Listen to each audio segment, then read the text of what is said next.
Since I've last seen you, I finished porn. All of it, not some of it. I didn't just go certain genres. I thought, you know what? I'm going to knuckle down and finish it all. And I did. It was drenching work, but I did it.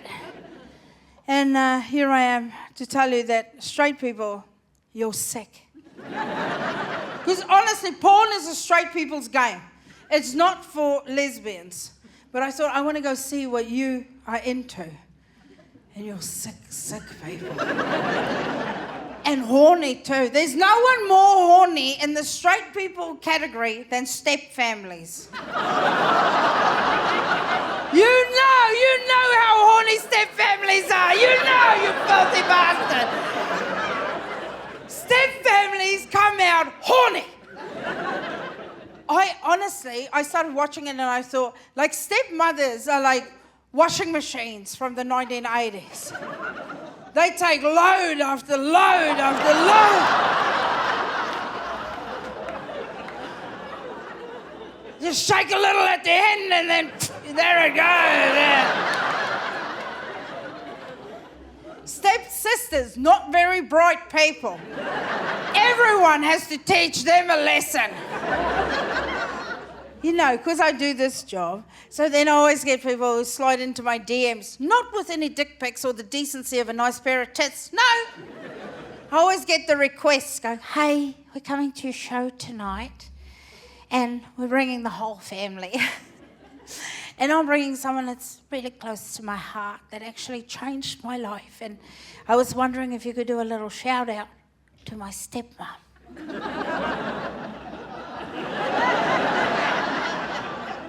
I'm like, look, I'm not giving that whore a shout out. You take her home and stop fucking your stepbrother, all right? You stop it, you dirty slag.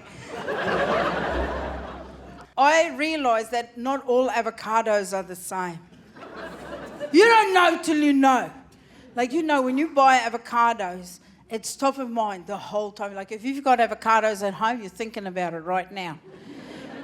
Any other fruit and veg, you don't give a shit. The kids will go, the potatoes look weird, put it in the bin. Who gives a shit? The avocado, you will sift through the green bits with it. Oh, we can save that. You have half a teaspoon of avocado, go, we can still make the guacamole. Just need 14 kilograms of tomatoes. But you know the lifespan where that avocado is, because it's almost like days of our lives with the avocado. Because when you're ready for the avocado, it's not ready for you. And when it's ready for you, you're not home. The avocado will usually give you roughly 10 seconds from when it's ripe to when it's ruined. Right? Let avocado go, hey, I'm ready, 10, 9, 8, I lied, I'm rotten. But you don't know how much you know about something till you see what other people know about stuff. Like, I really got into TikTok in a very big way, right? In a big way, like 8 hours a day. And I don't have a job. So then, and I don't work out. It just frees up a lot of your day. And I saw that I was doing avocados wrong. But I used to just have the basic approach to avocado, like someone born in the 70s, right? You cut it open, you whip it up, take the pip out, take a spoon, another spoon, there's your avocado. But then I saw on TikTok, people do it different. They peel the avocado, then they take a knife and they slice it like that, then they put it on a plate and they... And now there's little slices that you can put on a cracker with some cheese and shit, and it's real fancy. And I'm like, I'm going to be a fancy one too. So I got some of those avocados and I peeled them. And my avocados didn't look like their avocados, because my avocados had black spots all over them. And then I thought, uh-oh, my avocados are diseased. But they weren't diseased at all, were they? No, my avocados had fingerprints on them. Because my community would go out to the supermarket and squeeze the shit out of all of the avocados to see if they're ripe or not. So all those black spots are fingerprints. That avocado has been fingered so much. If if that was a human being, you wouldn't marry it. Yeah, I just slut-shamed an avocado. I don't give a shit. I just thought, I'm not going to deal with it anymore. The change starts with us. You've heard Oprah say it. Now I'm saying it to you. And I thought, you know what? I'm going to start doing some volunteer work at my local supermarket. Out of the goodness of my own heart, I would go to the supermarket and I would take one of those little trolleys so I can move quickly, right? And I would just patrol the produce section. I tell you, if you want to learn things about people, like people go, I love going to the mall, I love to just people watch. Go to the produce section. Your mind will be blown. You cannot believe the people who live in your community. So I take the trolley and I parade up and down that produce section and I just watch people. And if I see anyone squeeze an avocado, I follow them. And I will be patient. We can be 4, 5 aisles down. And if there's anyone, like, they go to get some olive oil, I'll sneak up to their trolley and I squeeze the shit out of everything in their trolley. I'll even snap the spaghetti in half. Yeah. I'm an animal. For the next 2 weeks, every time they use anything, I want them to go, this is ruined too. We're never going back to that supermarket. Like, good bitch, go somewhere else. Go ruin shit somewhere else. It's fascinating watching people in the produce section. Do you know how many people sniff fruit? Especially pineapples. What are you, like one of those glucose dogs that the diabetics use? What the fuck is happening with you? No, and it doesn't matter what they sniff or squeeze, it's always the third one that's going in the trolley. No, go! Those are the same people who will knock on a melon. Have you seen these people? Have you seen these animals?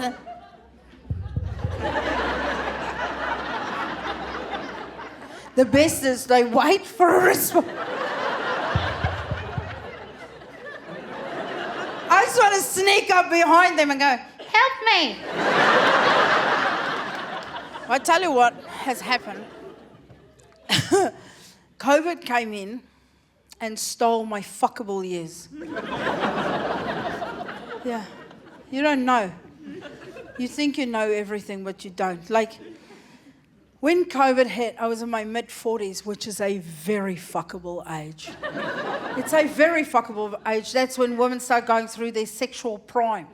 That's why we have cougars, right? I'm just saying that's how cougars were invented, right? Because we go through our sexual prime. But then COVID came and went, hang on! Even if you watch porn, everyone wants to fuck a MILF, right? But then COVID came, took my mid-40s and went with it. Now I'm nearly 50. That's not sexy. That's hot. Oh, it's hot. Ooh, she is hot. She is hot. She is clammy. She is sad. She is happy. She is angry. She is fuck you. That's what she is. Do you hear that clapping? Those are bitches that'll kill you. Menopause is Latin for activate kill switch. Which reminds me, not everything you're going to hear in here tonight is factual. No, I am hot, but I tell you what I have discovered, which my mind was never open to before, but it is open to it now, is linen. I know, do you hear that? Like when you're young and your tits still fit, you don't know the importance of linen. You're not even open to talking about fabrics. You just got this fucking mixed polyester. I get a hot flush just thinking about your shit. I should have been more open to it. My best friend is 8 years older than me. I'll go over and visit. She's making the bed. She goes, come and sit with me. I'm making the bed. I'm like, what fresh hell is this? Why are your sheets so rough? And she goes, those are linen sheets. And I'm like, they're awful. How do you fuck on that? Doesn't that ruin your knees and the back of your neck? And she'll go, what? Nothing. But now I realize it's not about fucking. It's about sleeping through the night. You just want to wake up in the morning well rested, because you don't do that anymore. You wake up 3 o'clock with a puddle of sweat in your left eye, then 5 o'clock with a puddle of sweat in your right eye. We never sleep through the night anymore. We talk to other middle-aged women like we used to when our kids were babies. Did you sleep through the night? Were you dry when you woke up? No, I fucking wasn't.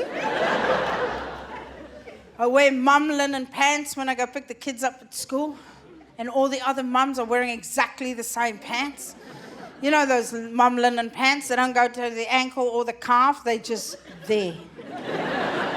Those pants are a miracle of nature. When you put linen pants on, they're so tight in the morning, it looks like you're going to yoga. We all drop the kids off and now yoga linen pants. Bye! Then we go straight home and we sit on the couch next to all the washing that we're definitely not folding today. And we watch a crime documentary while we're eating all the snacks that we bought for their school lunch boxes. And something magical happens when you sit down in linen, right? You apply pressure to the knees and the arse. And the minute you apply pressure to linen, it poofs out. So now when you stand up, it's just knees and arse on those. By the time you go pick up the kids, because 6 hours during a school day goes like that. You're like, I think I was in a coma for half of that. Then you go pick up the kids in your white-ass pants, no matter how you're kicking them, you're never going to kick fabric. You line up with all the other mums. And I'm like, hey. Because I try not to talk to them because I despise other mums. I have nothing to say to these bitches. I just cannot. Because, you know, it's always the ones that want to talk to you that have this voice. Hey!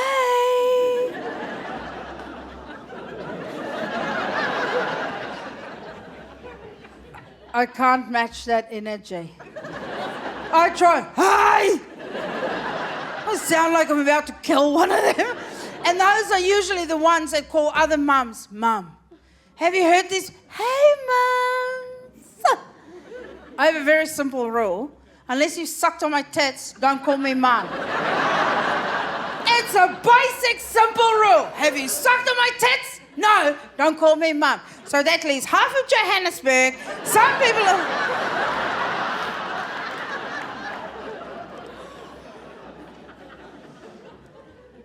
This mum makes small talk and she goes, how great are those pants? I'm like, yeah, pants. She goes, you know, they're so versatile. You can actually use them to drain cauliflower. If I ever follow a recipe that requires me to take my pants off to drain anything, I'm going to go ahead and get the kids some pizza that night.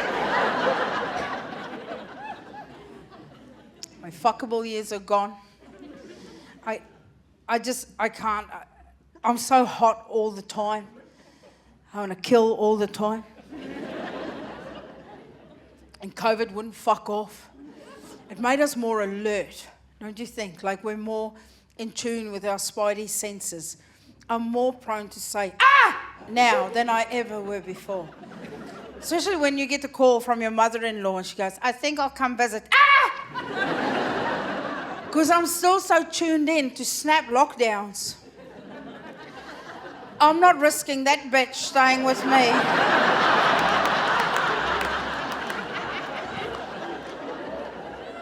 Can you imagine that nightmare? I got caught out because my mother lives with my sister in Christchurch, which is on the South Island of New Zealand, and I live in Auckland, which is on the North Island, which is nice and far away from them. We have to fly to see each other, which is perfect. I love my family a flight away. But then, after that 4 months that we have to stay in lockdown, my sister rang me and she went, hey! You know when a call starts like that, it's not positive. She goes, you're going to have to take Mum for a bit. And I said, look, I hear you. I hear what you're saying. I said, and next time you and I are in the same city, let's sit down and chat about the visit. And she goes, chat about the visit? Mum's on a plane. You have to pick her up at 4. I'm like, that bitch reverse Uno carded me so hard.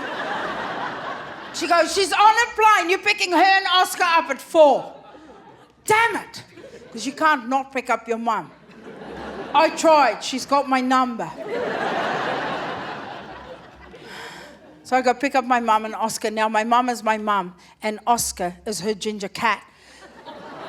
And he travels everywhere with her like he's a Labrador, but he's not, so he hates it. So they come and visit me. That night that they arrive,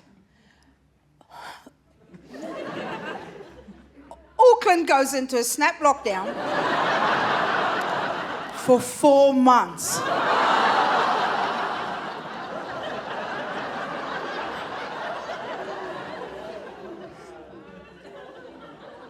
Look, I don't care how much you love your mum, but 4 months is 3.5 months too long. That first week when your mum comes to visit, it's amazing, right? You're cooking, you're baking, you're gossiping. You're like, shit, I have missed you. This is great. Because your mum has all the good gossip, because she still takes everyone's phone calls. You started filtering that shit 22 years ago. You're like, I'm not talking to these freaks. Your mum is still on top of everyone. So she said, you know, Cousin Dean? Yes, I fucking do. What's he up to? You know, tell me everything. So, you know what's wrong with your sister? Tell me what's wrong with that slut. Then the second week, she's with you. You go, oh, you're the reason we're all in therapy. Now I know. Then from the third week she was with me, it was just me pacing up and down to the mailbox going, just because I can doesn't mean I should. Just because I can doesn't mean I should. I'm like, I'm putting this bitch in a home. And not in a good one, in one of those one-star homes. You know, where they eat dog food and gravy. Like, my mum's going to be on a 60-minute expose. She's going to be famous on TV. But then my mum says to me at the end of week 3, she goes, hey, you have to come with me to the vet. My heart sank because I knew we're going to get this cat euthanized, right? Even if it wasn't time, it was time.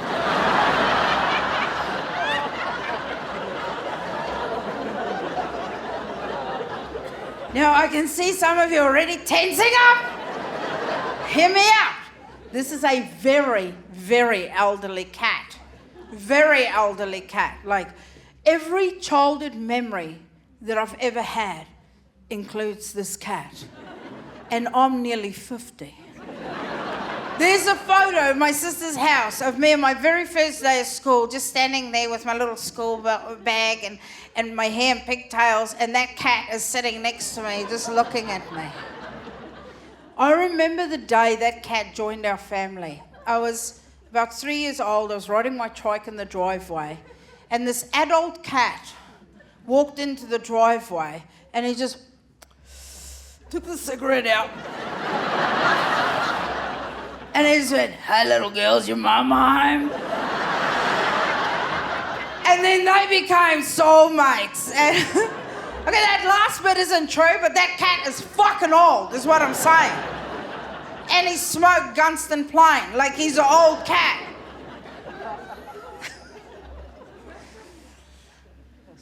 But more than his age, it was time to have him euthanized, because every night while we were watching the news, my mum and I would just sit on opposite couches, and that cat would come through, scraping his asshole on my brand new carpet that I had put in 2 weeks before they arrived. He would scrape his asshole from one bit of the lounge to the other bit while making eye contact with me the whole time, like in slow motion, like he's at the Winter Olympics.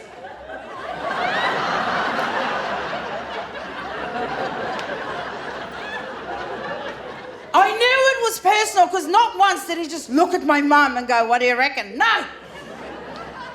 He was only looking at me, and I'll say to my mum, do you see this shit? Literally, do you see this shit? He's putting GT stripes all over my fucking lounge. So it's time for him to go. But my bigger concern than the cat having to be euthanized is I'm not the emotional support daughter. That's my sister. Because I'm not a crier. I never developed a taste for it. You know how some people can cry? Like my sister goes dolphin for everything. You know, when there's anything emotional...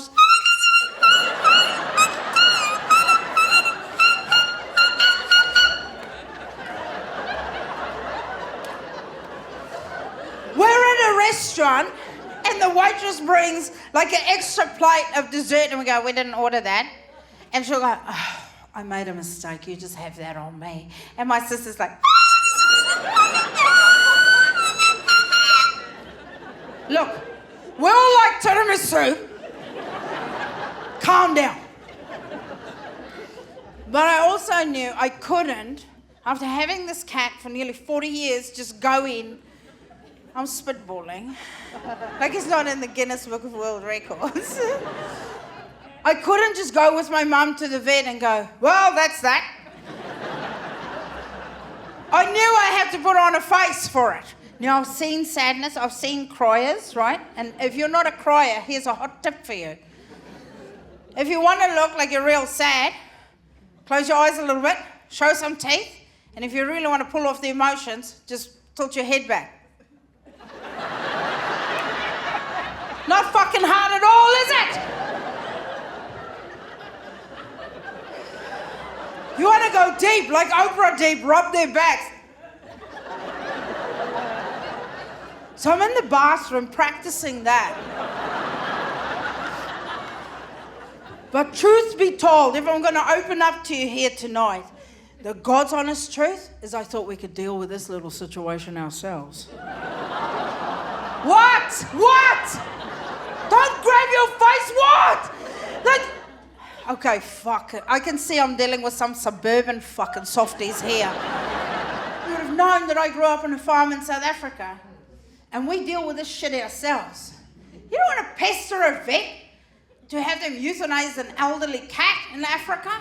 You're wasting his fucking time. He's busy putting mascara on a giraffe. You think they look that good by themselves? No.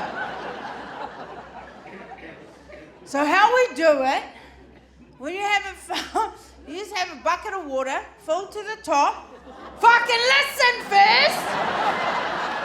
Stop writing those angry emails in your head.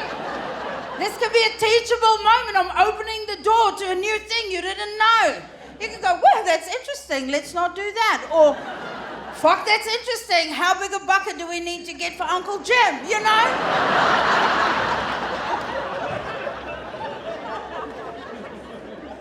Just open your minds, is what I'm saying. You have a bucket of water, you fill it to the top, and you have a lid for said bucket. Whenever there's anything on the farm that's creating a bit of a pest, like rats, mice, poisonous snakes that won't fuck off, pop them in the bucket, put the lid on. At the end of the week, you just drain the water, you biff everything what's inside in the fire pit. You're done for. You have a nice marshmallow barbecue. What's your problem? What? What? Got to roast those marshmallows on something. So I thought we could do it ourselves. Now I can feel in this room, you're leaning more towards taking that cat to a vet. Am I reading the situation correctly? Yes, yes. All right, you pack of softies. Make some noise if you would rather take the cat to the vet to be euthanized. Yeah, all right. Fucking softies. Now, I'm just going to take you through your way of doing it. Because I'm an equal opportunity comic. I don't just want to talk about my way. You know, we're in this together, right? So here we go. We're going to take our elderly cat to the vet to be euthanized as per your request. So what's going to happen? Your vet will say, hey, don't give that cat anything to eat or drink after 10 o'clock at night. Like vomiting the next day is going to be your cat's biggest issue. It's going to meet Jesus. But you listen because you respect the vet, so you don't give it anything to eat or drink. Then the next morning, that elderly cat of yours wakes up and he goes, fuck it, I am famished. He goes in the kitchen, is there food or water for him? No, because you're listening to the vet. What does he see? The travel cage. Does your cat like the travel cage? Shit, no! Because cats never go anywhere fun because they're not dogs. If your Labrador sees the cage, it's like, fuck yeah, holiday! Your cat sees the travel cage and goes, fuck no, something on my ass! Because what happens when you put that cat in that travel cage, which, for the record, your cat does not want to go in that travel cage, it's easier to give your cat a tablet in the bath than to put it in that fucking travel cage. So you have to put it in there, then you take that travel cage to the vet. The vet will then take that cat to the back room where he puts it on a table, then pulls that cat out and puts its naked little ass on an ice-cold stainless steel table. He then takes something and ram it up your cat's ass and then go, this cat is getting fat. Now, if I said to you, I'm going to come round to your house tomorrow morning, I'm going to take you and ram you aggressively into a cage and then take you to a strange man who will take you into a back room, who will then put your naked ass on an ice-cold stainless steel table, then ram something up your ass without a thought of slowly rubbing it first, and then say, you're getting fat, you won't fucking like it.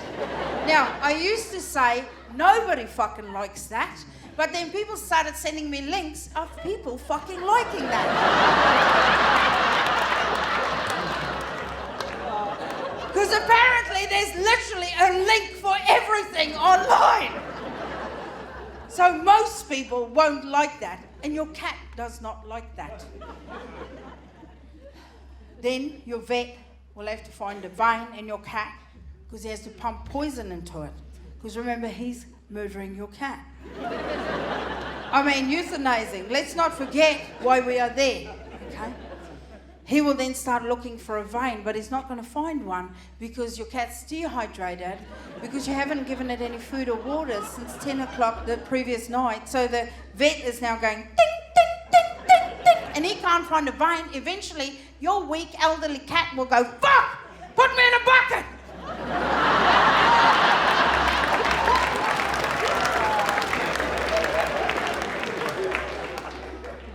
Personally, I think the whole thing is quite inhumane the way you people do it. Now come with me. Come with me on my journey with a bucket. The bucket and the cat will be out as a scholastic book later in the year.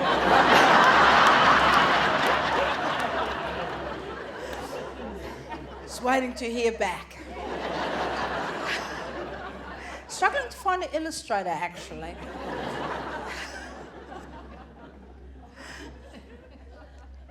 So we're going to euthanize our own cat. So make sure you've got the bucket, you fill it to the top with water, you've got the lid standing right next to it, put it outside on the porch or wherever. Let's not refer to the bucket again. We're focusing on joy now. Your cat will wake up in the morning, it's sleeping on your bed, you wait for it to wake up, and then you go next to the bed and you put your face and that soft little bit on the side of their belly and you go, I love you, Oski, I love you, I love you. And then when that cat twitches, you better move. Because even with the last bit of energy, they can still rip your spleen out. So you move quickly. That cat then gets up, follows you to the kitchen, looks, and on the floor you've got all of these high sodium dishes that you're not supposed to give the cat, cheddar, whatever fucking once you've got it there, raw mince, whatever, it's all there. You even get that can of cream out of the fridge that your vet told you 22 years ago not to give to that cat because it's going to shorten his life, but that vet died 9 years ago. So have it, Oski. Even if that cat vomits on the carpet, it doesn't matter. Because if you're smart like me, you're a planner, you've already booked the carpet cleaner to come in the late afternoon. Then you cuddle the cat, you play with it, you get everyone who's ever met that cat to come over to play with it, the kids are playing with it. I even start the fire. It's too hot for the fire, but I do it because the cat likes it. He's just lying in front of the fire going, fuck, this is the best day of my life. This is amazing. And I hold the cat, I'm like, I love you so much, Oski, you're the best. The bucket's ready. You're the best. Your cat's like, this is the best day of my he's in the bucket. Your cat has never been in a bucket. He's like, fuck, am I at a spa? Look, he's dead. Now, here's a pro tip though. Pro tip, if you've never done it, if your cat is fighting so much that you have to sit on that lid to keep it on, it's not ready to go. It's not ready to go.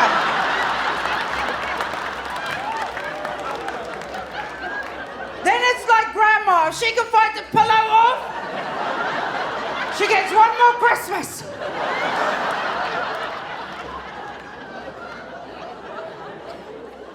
Now, don't write me angry emails. None of that happened. I was just thinking that as I was looking at myself in the mirror, being sad. I went with my mum to the vet. I had to put that cat in that travel cage. I had to ram him in so hard it looked like a fucking platypus by the time we got there. We get to the vet takes the cat, walks him into the back. Mum and I follow. I tried looking sad in the car, but she wasn't paying attention. We get in. As we get to the door, my mum leans to me and she goes, pay attention.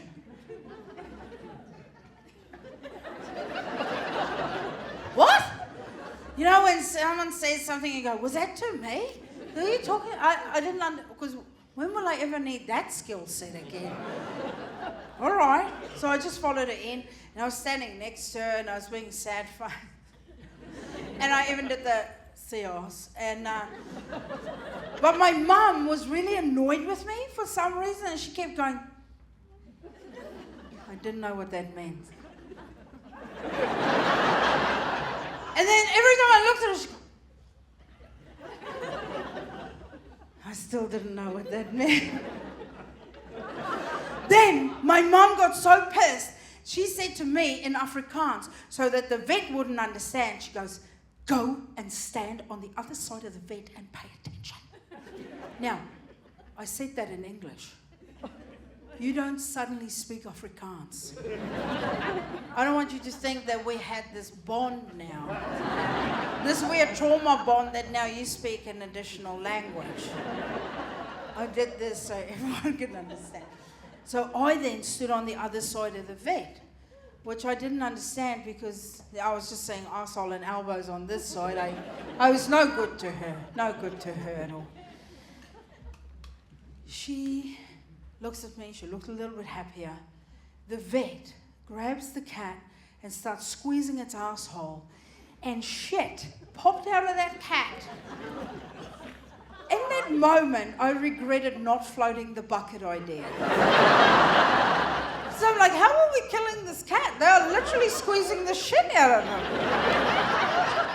Yeah, I was pretty upset when I saw it. Full disclosure, I blacked out a little bit. I didn't even know that I'd blacked out a little bit because it was one of those things, you know, when you fall asleep on the plane, but you don't know you're asleep till you hear. It was one of those scenarios, but when I came back in the room, it was like that. And I tell you, that cat was matching my energy. He was not into it either. Like, I'd say even less into it than me. Like, we were not liking what was happening to his butthole. And I don't want to come across as a hero here, but I was about to rip that vet off that cat. Like, I was going to step in. Like, and then he just dabbed his little asshole with a little handkerchief, which I'm pretty sure he put in his pocket after. I didn't see where it went, but I didn't see it again. Then he put the cat back in the travel cage, and can I just tell you, that cat went willingly. Not a tense muscle left in him. He's like, I'll go. He then got back in the cage, and the vet looks at my mum and goes, I'll see you in 6 weeks, and walks out.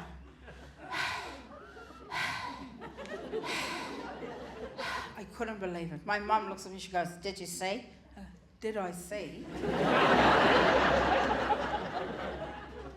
I said, Mum, that's a core memory for me now.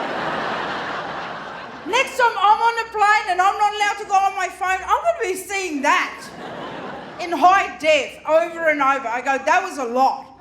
And she goes, did you pay attention? I go, to everything. And I tell you what, we're going to the police right now. I'm not letting that pervert touch another pet as long as I can help it. My mum said, so where was he squeezing? I go, right in the asshole. She goes, I told you to pay attention. Like, if the cat's butthole was a clock, what time was he squeezing? So I think it was a digital clock.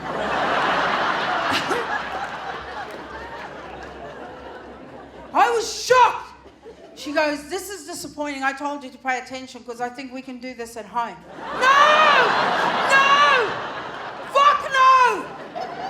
I said, you're not doing this at my home.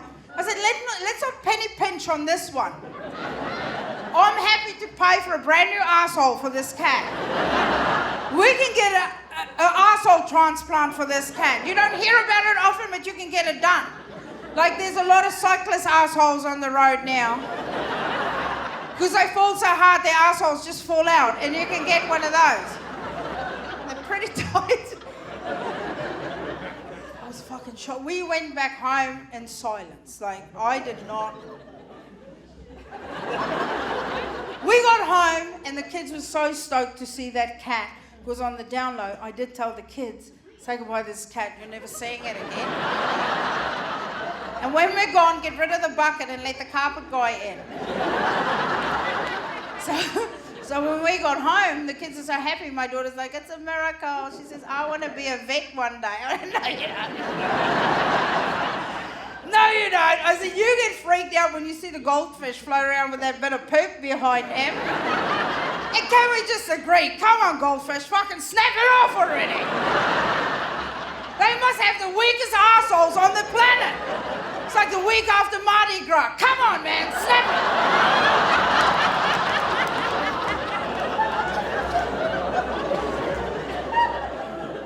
I shudder to think what a vet would have done to a goldfish in that scenario. Holy shit. Quickly make some noise. Any vets in the room tonight?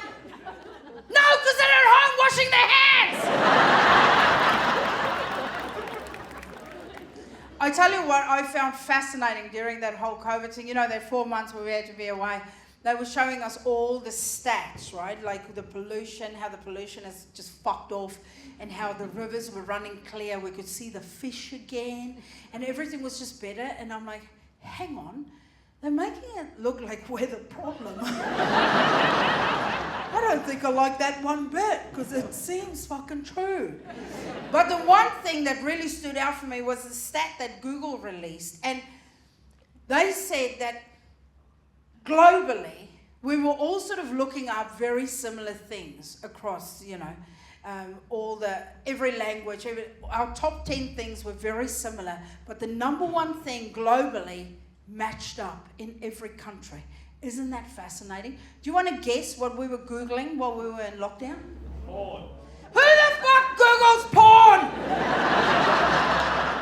You can literally just type in fucking and you will see fucking.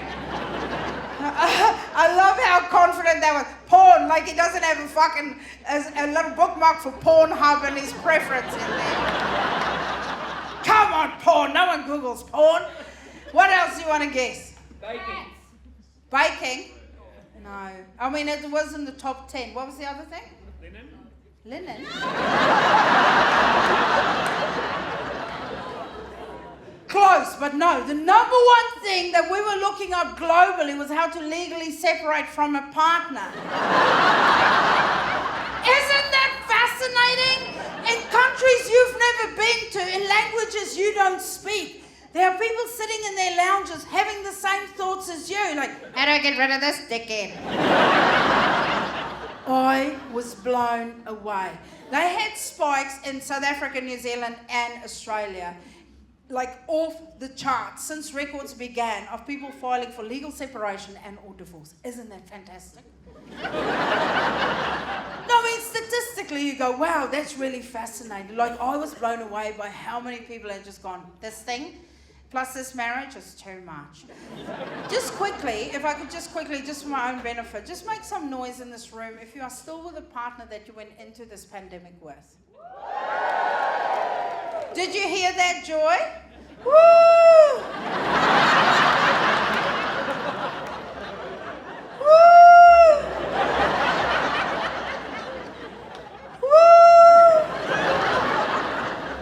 Can I just tell you, that's not where joy comes from. You didn't even use your throats. You could have achieved that level of joy with your mouth open outside on a windy day. There was no joy in that note. Make some noise if you manage to get rid of a partner during this pandemic. You hear that snore? And they're tired. They're tired because they've been fucking.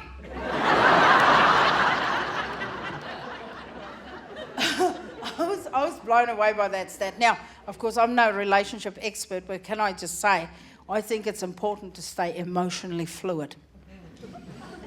Which, you should separate often. Don't stay with the same partner for too long. I don't understand when people do that, where they're like, you know, if you're about to get married, people are going to say, marriage is hard. Why? That should be the easy part. The other shit, like merging, should be hard. Not marriage. That should be easy. Making a souffle is hard. Marriage should be easy because you can talk to that fucknut. And they should take on board your words. But there's actual dangers with staying with someone for too long. You know that. You know there's actual dangers. Eventually you're going to look just like them. I don't care how hot you think your partner is. Look at him and go, do you want to look like that one day? When last have you visited your parents? I walk in, my mum's at the sink doing the dishes, and I go, hey mum, where's that photo album? And my dad turns around and I'm like, ah! And he hits me with a, who's got dementia now? Still you, motherfucker! I can't tell the difference from behind because they both have long flat bums in linen pants with short grey hair. It's impossible. Like from the front it's easier because my dad's got bigger tits than my mum.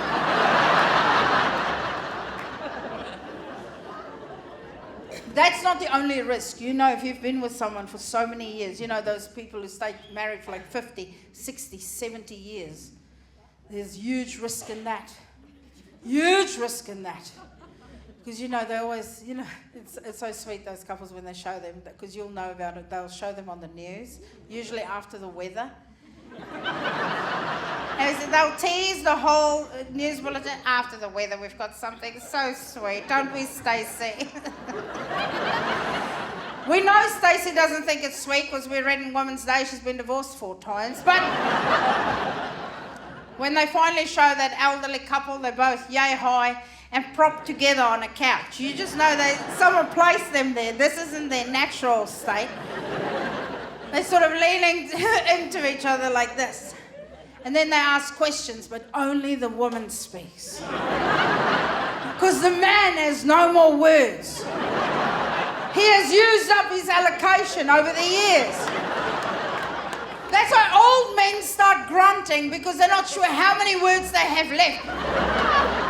Women, we know, we keep track of that shit. Your wife will borrow some of your words and then she'll give you some of hers. She'll just shove her words in your mouth. So you don't know how many you've actually used, so they try and limit the words. Still 4 words, fucko, you're dead soon. But then they'll ask that couple, they go, what's the secret to a happy and long marriage? And she'll look at him and look at the camera and go, it's never going to bed angry. And you're lying on the couch looking at your partner on the other couch going, well, that ship has sailed, hasn't it? We get another year, it's a lot.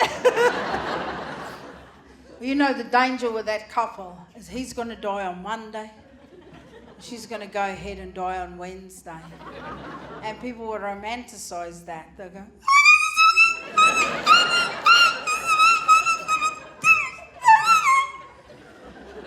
it's so romantic, she couldn't live without him. That's not what's happening. That bitch is stalking him. We have vows. We have a contract with each other that says till death do us part. This poor guy gets into heaven. He's like, Jesus Christ. Hey, boys. How's it going? I've been married to the same bitch for 70... Hey, you're here!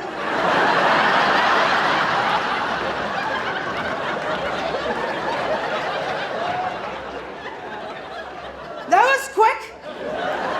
I only just got here. It took them a day and a half for the paperwork. She's like, I know, I came in on your paperwork.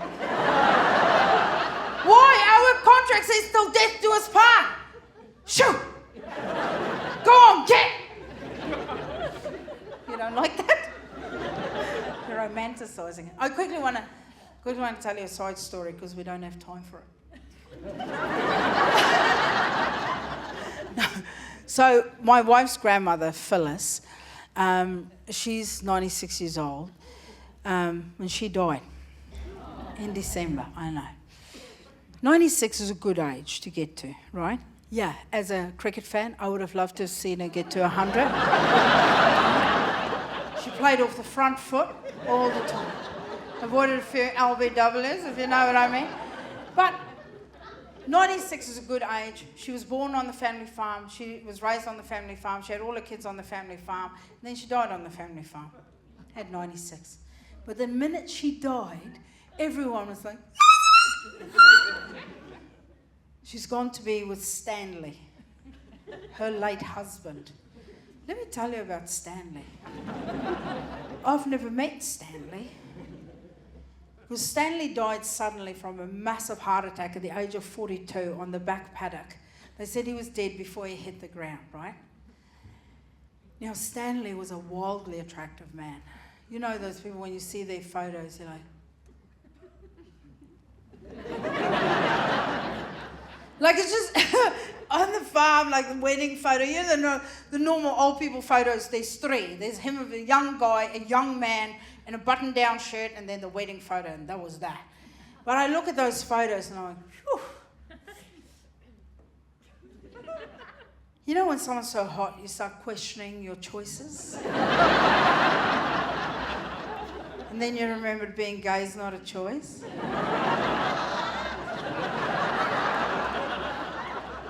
He was a wildly attractive man, prime of his life, then he dies, now he's in the prime of his death. So how it works when you die is you still look exactly the way you look now, you're just see-through. So if you, it's fact, like I'm not making this shit up. There's a documentary on Netflix, you can go watch it. It's called Casper. Some of you have seen it. No, so you still look exactly like you do now, you just see through. Some of you are sitting in here tonight and you go, I'm fat and ugly, I'm going to kill myself. Don't. Don't. Stay here, you're just going to be fat, ugly and see through on the other side. And they don't have biscuits for us there. Stay here, let's make skinny people uncomfortable.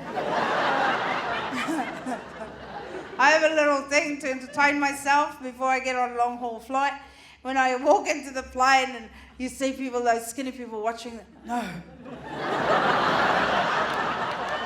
I just go in there, I'm just in the middle there. I go, I'm fucking with you, I'm up in business. But!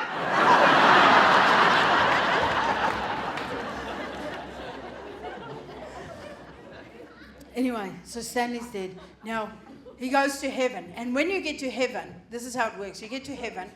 And in heaven, they have all these pods, right? Like party pods. Like they've got the party pod. What? Everyone's making shit up about the place. Give me a go, all right? So you have the party pod where all the hot people go to party, right? Then next to it, you've got like the knitting pod. You've got the finger painting pod. Whatever you're into, there's a pod for you, okay? So Stanley gets to heaven and God says to him, Stanley, you're a wildly attractive man. You get to go in the party pod. And he goes, no thanks. Because he's read the articles. He's seen the things on telly. He knows he loved Phyllis so, and she loved him so, that she's going to be there any minute. And he says, nah, I'm going to wait for Phyllis. And God says, are you sure about that, Stanley? Because I've got a book in the back. I'm kind of running this joint. And Stanley goes, nah, I'm going to go ahead and wait. And God says to him, you do you, boo. As it says in Leviticus. And I haven't read the whole book. I'm sort of just loosely quoting here. So Stanley starts waiting.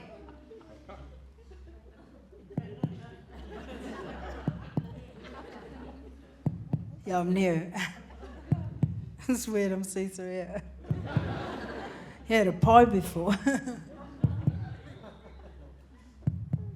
After a few years, he realizes Phyllis isn't coming. And he can hear the party pot is going off. Then he thinks, you know, Phyllis is a wildly attractive woman herself. She's probably remarried to get someone to help her with the kids. He then joins the party pod. And at this point, Stanley starts hammering ghost pussy. Like, no one has hammered ghost pussy in the history of ghost pussy. Right, he is going hammer and tongs, as they say.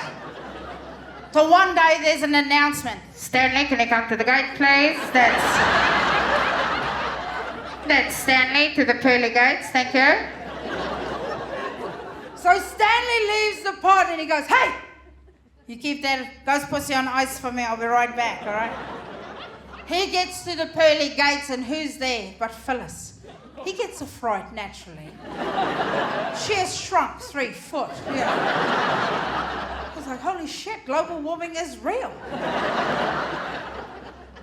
So Phyllis, who never remarried, never even removed her wedding bands, has waited for Stanley all these years, and she's ready to reconnect. She's frothing to reconnect. Stanley says to her, at ease, Phyllis. I've been hammering ghost pussy for decades. I'm not ready for fossil pussy just yet. So I guess all I'm saying is you can work at your relationship as much as you like, but as soon as your partner drops dead, he's going to be hammering ghost pussy in heaven. Or ghost dick. There's ghost dick too. And that looks bigger because it's see-through. And it's better when it's see-through because you can see it coming. Not going to surprise you in the eye with that one.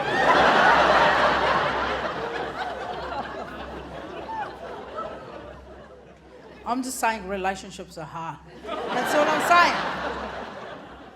I want you to answer this for yourself internally. Take this home.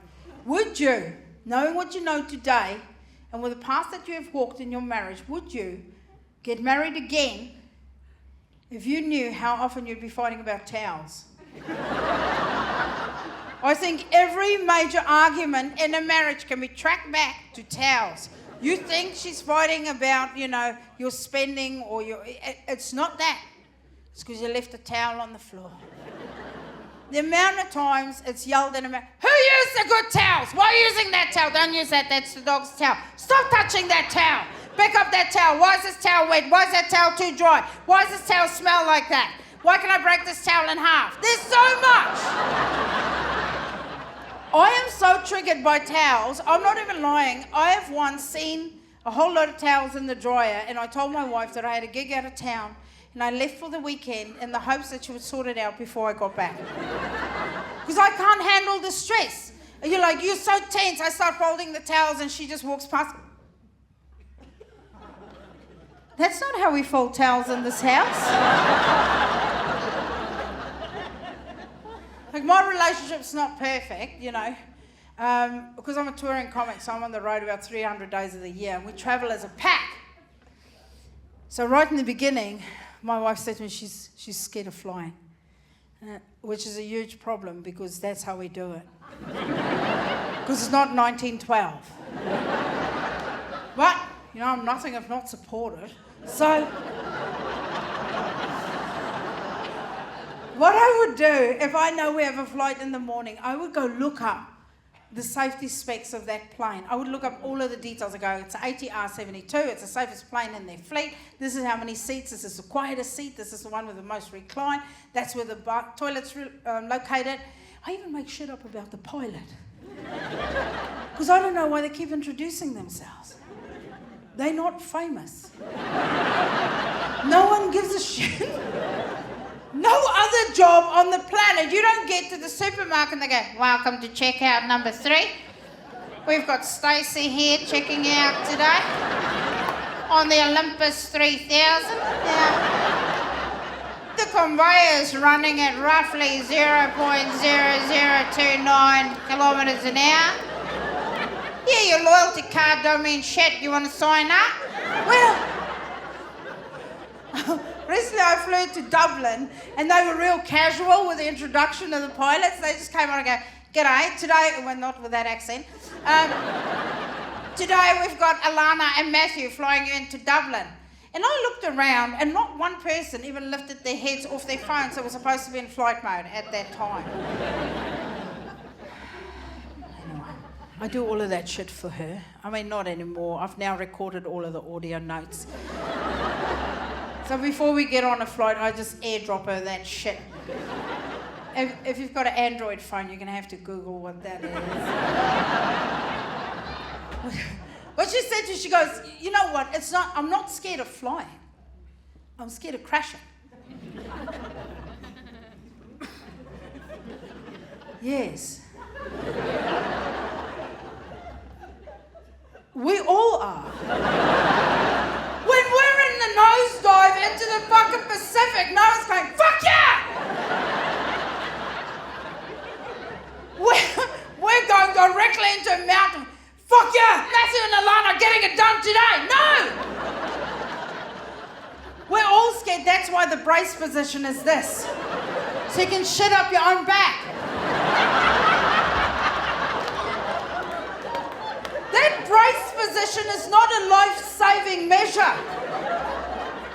You see people look at the cards and go, that's not going to help. They only want that.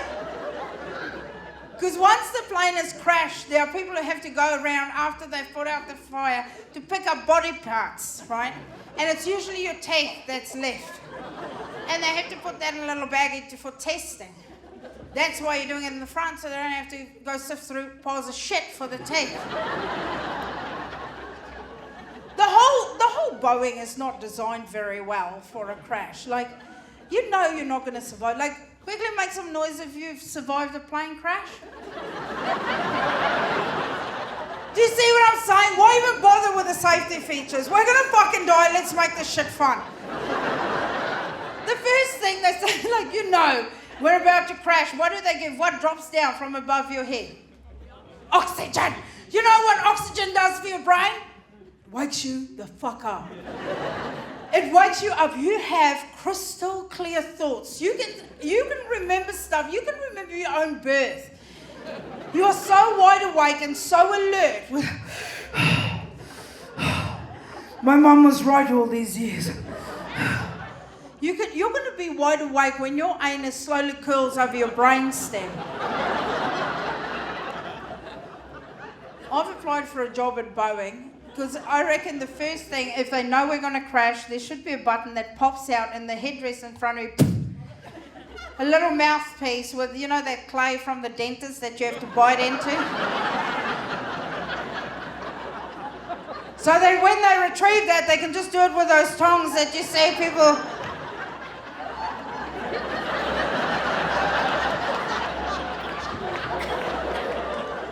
27A never flossed a day in her life. Once that thing sets, then automatically from above you where the oxygen used to live, a bag of cocaine drops down. Yeah. Even if you've never tried cocaine in your life, shove your whole head in that bag and inhale. You're still gonna die, but fuck, you're gonna believe in yourself. Guys, we've got this! Hit it, Alana and Matthew, let's go!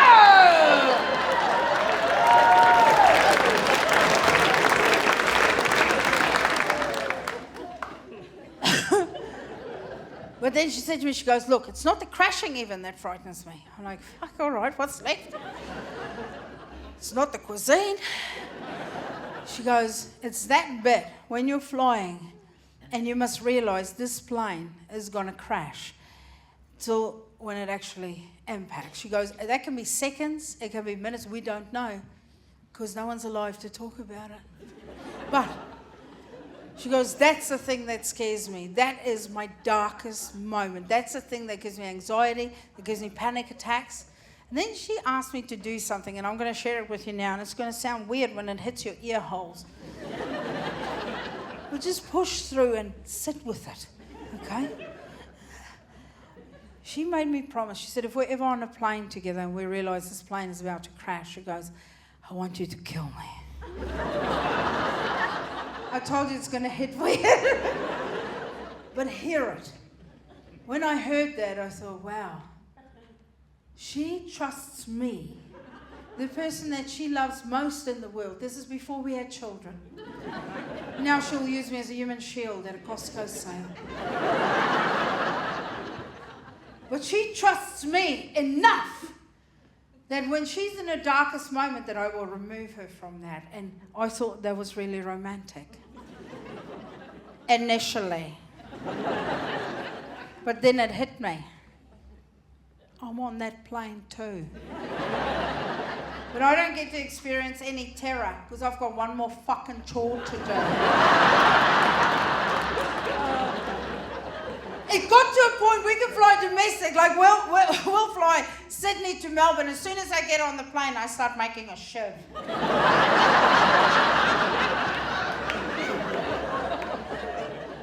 We hit a bit of turbulence. I've already stabbed her twice. She's like, I'm not even scared, it's just turbulence. I'm like, die, bitch, die!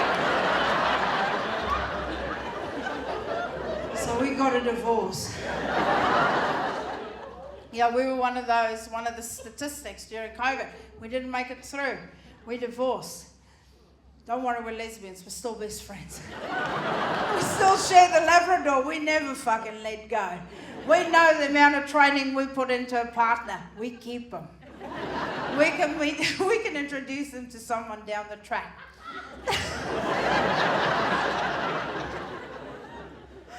But I did what many of us do when you go through, something as traumatic as your marriage ending. I got a personal trainer. Yeah, it didn't take. It doesn't work for everyone. It's like aspirin. For some people it really works, others it doesn't even touch the sides.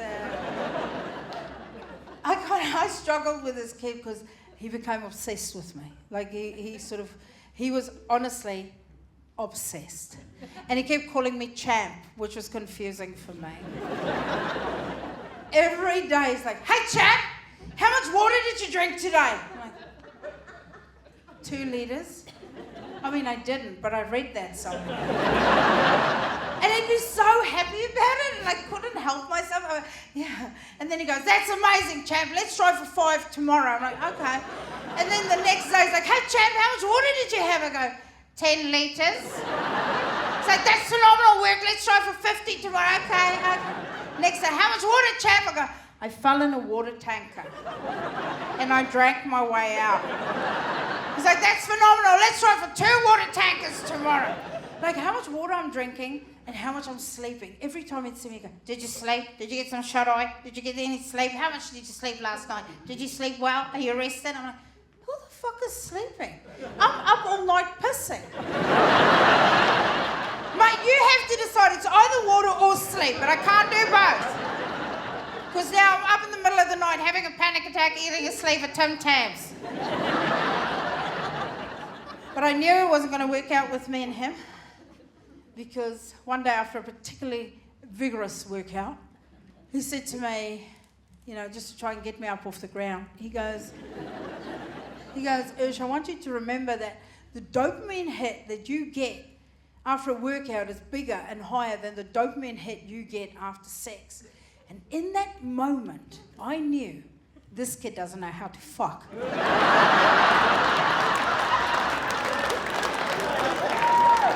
I said, get out of my house. I said, mate, I cannot be skinny and bad at sex. I'd rather be fat and good at sex. You cannot, I cannot. Like, you have to, like, deliver.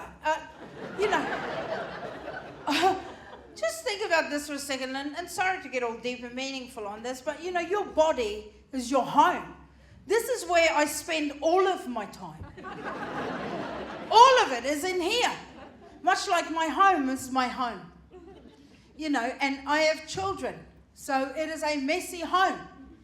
Now, if you know people who have children, but they have a tidy home, they are crate training those children.